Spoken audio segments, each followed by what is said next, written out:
Here I have HUAWEI Mate 9 Pro, and let me show you how to enter the HUAWEI Recovery mode on the following device.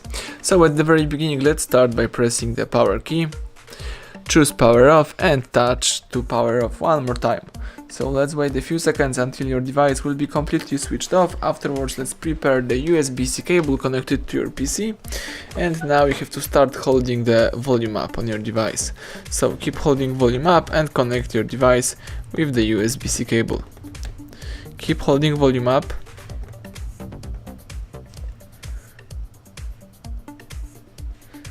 Now you can release volume up. As you can see, the HUAWEI logo pops up. Wait a couple of seconds until the recovery mode shows up on the screen.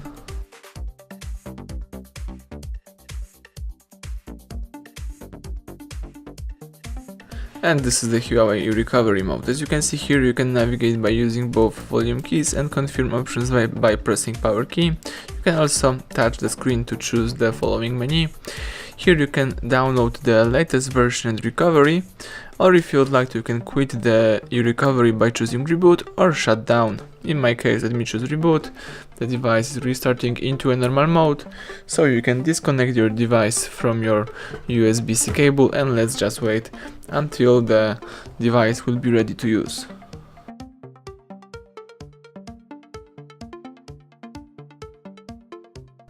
Excellent, everything went well, your device is in a normal mode, so everything went well. Thank you for watching, please subscribe our channel and leave thumbs up under the video.